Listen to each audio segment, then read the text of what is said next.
ஓம் நம சிவாய. ஓம் நம சிவாய. ஓம் நம சிவாய. அன்பான சிவ அன்பர்களே, கடந்த நாட்களில் நம்ம சிவபெருமானுடைய தேவார பாடல் பெற்ற ஆலயங்கள், அதாவது தமிழ்நாட்டில் மாவட்டத்தோறும் ஒரு தேவார பாடல் பெற்ற ஆலயத்துடைய வரலாற்று சிறப்பை ஒவ்வொன்றாக நான் உங்களுக்கு சொல்லிட்டு வரேன். அந்த வகையில் நம்ம இன்னைக்கு பார்க்க போகிற ஒரு ஆலயமும் ஒரு தேவார பாடல் பெற்ற ஆலயத்தை பற்றி தான். இந்த ஆலயம் எங்கே இருக்குன்னு பார்த்தீங்கன்னா, தமிழ்நாட்டில் தஞ்சாவூர் மாவட்டத்தில் திருப்பெரும்புலியூர் என்ற ஊரில் இந்த ஆலயம் அமையப்பட்டிருக்கிறது. இங்கே இறைவன் பார்த்தீங்கன்னாக்கா வியாக்கிர புருஷராகவும் தாயார் சவுந்தர நாயகன் நமக்கு காட்சியளிக்கிறாங்க. தலவிருட்சம் சரக்கொற்றை, தீர்த்தம் பார்த்தீங்கன்னா காவிரி தீர்த்தம், கோவில் தீர்த்தம். தேவார பாடல் பெற்ற காவிரி வடகதலத்தில் இது 53ஆம் தலமாக பார்க்கப்படுது. இறைவனுக்கு சுயம்பு மூர்த்தியாக அருள் பாலிக்கிறாரு. பொதுவாக நவகிரகங்கள் அனைத்து ஆலயங்கள்லையும் வெவ்வேறு திசை நோக்கி காட்சியளிக்கும். ஆனால் இந்த ஆலயத்தில் அனைத்து நவகிரகங்களும் ஒன்று கூடி சூரியனை வணங்குற மாதிரி ஒரே திசையில் அமைப்பது மிக சிறப்பாக பார்க்கப்படுது.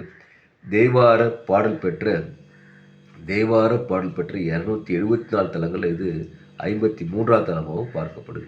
இப்போது இந்த ஆளுங்க தல வரலாறு என்ன சொல்லுதுனாக்கா, புலிக்கால் முருகன வியாக்கிர பாரதன் என்ன பண்ணுற தந்தையான மாத்தியாரிடம் கேட்குறாரு. எங்கன்னா நடராஜரோட தில்லை நடராஜரை பற்றி சிறப்பு கேட்குறாரு.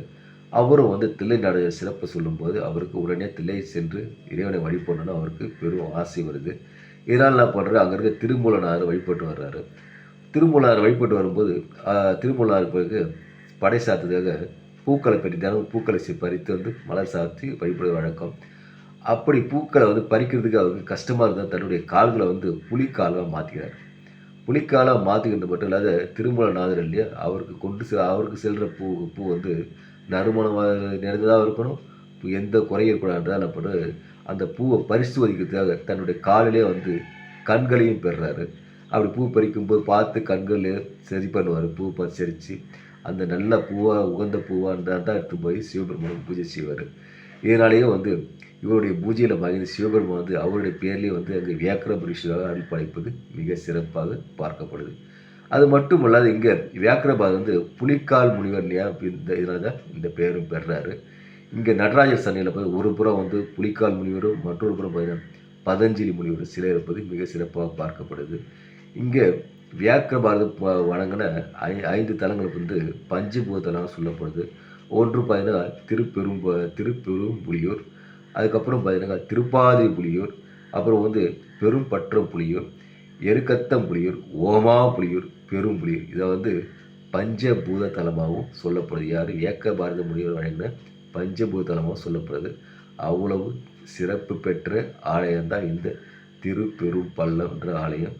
அதனால் அன்பான சிவ அன்பர்களே, வாய்ப்பை ஒருவர் உருவாக்கிட்டு தஞ்சாவூர் மாவட்டத்தில் உள்ள திருப்பெரும்புலியூர் சென்று அங்கே இருக்கிற வியாக்கிரபுரீஸ்வரரை வணங்கி சௌந்தரநாயகரை வணங்கி இறையருள் பெற்று இன்புற்று வாழ்க. ஓம் நமச்சிவாய வாழ்க. நாளந்தால் வாழ்க. இமைப்பொழுதும் என் நெஞ்சில் நீங்காத தாழ் வாழ்க. ஓம் நமச்சிவாய.